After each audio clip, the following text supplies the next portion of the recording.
საქართველოს მორაგბეთა ნაკრები მსოფლიო თასზე გადამწყვეტ შეხვედრას გამართავს ჩვენი გუნდი ნამიბიის დამარცხების შემთხვევაში მომდევნო მსოფლიო თასის საგზურს ავტომატურად მოიპოვებს.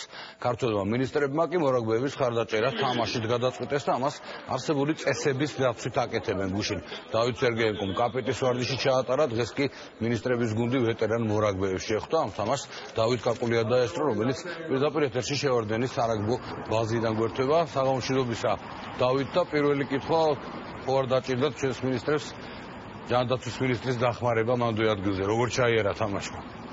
მინისტრებს ნამდვილად არ დასჭირვებიათ სამედიცინო დახმარება, ვინაიდან მოედანზე იმყოფებოდა ჯანდაცვის მინისტრი და ამ კუთხით ყველა საკითხი იყო მოგვარებული. მინდა ვთქვა, რომ ყველაზე აქტიური იყო ბუნებრივია სპორტის მინისტრი, რომელსაც შეუცვლელად ითამაშა, რაც შეეხება დავით სერგეენკოს, თავად ვეტერანმა მორაგბეებმაც კი აღნიშნეს, რომ ის როგორც ახალგაზრდობაში, ასევე დღესაც საკმაოდ კარგად თამაშობდა და ასრულებდა იმ ფუნქციას, რაც მას ჰქონდა მწვრთნელისგან დაკისრებული.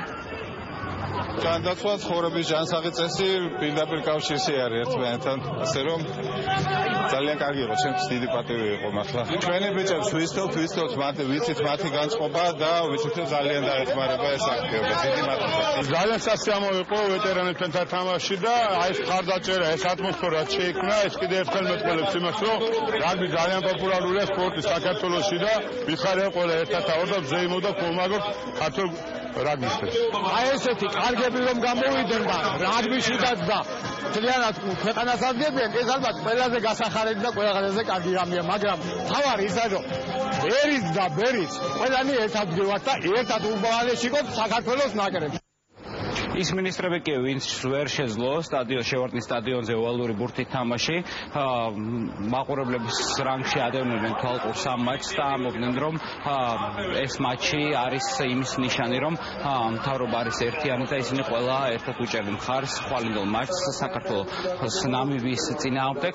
ქართველი მინისტრები საუბრობდნენ იმაზეც, რომ ესეთი მატჩები არის ძალიან მნიშვნელოვანი იმისთვის, რომ მხარი დაუჭირონ ქართულ სპორტს.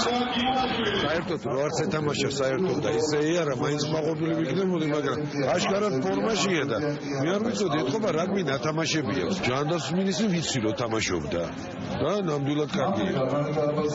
ეს შესანიშნავი ღონისძიება. რაც თავარია, მე ვფიქრობ, რომ მართლაც ის მიზანი, რომელიც დაისახეს, რომ გაემხნევებინათ ჩვენი ნაკრები იმისათვის, რომ მათ მნიშვნელოვანი თამაში აქვს წინ, მე ვფიქრობ, ის მისია შეასრულეს. ხო, რომ მე ვერ ვიღებ მონაწილეობას, სასურველი იყო კიდევ უფრო მეტი მინისტრი გამოსულიყო დღეს, მაგრამ იმედია მალე გამოვასწავლო.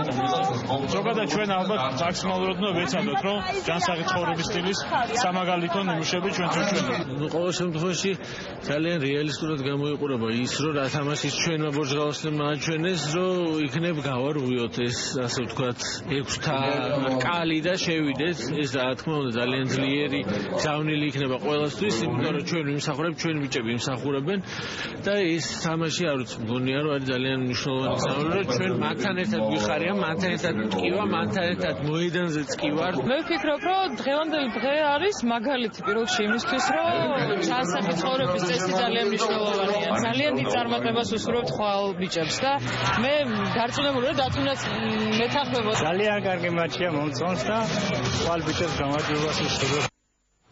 თავად ამხანაგური მატჩი, რომელიც ჯანდაცვის მინისტრის დავით სერგეენკოს ინიციატივით გაიმართა, 5-5 დასრულდა ვეტერან მორაგბეებთან. ესე ამხანაგურად დაზავდნენ ვეტერანი მორაგბეები და მთავრობის წარმომადგენლები. მთავრობა ფიქრობს, რომ ხვალინდელ მატჩში საქართველო აუცილებლად გაიმარჯვებს ნამიბიასთან და აუცილებლად დადებს რამდენიმე ლელოს. დიდი მადლობა, დავით კაკულია საუბრობდა შევარდენის სარაგბო ბაზიდან, რაც შეეხება ხვალინდელ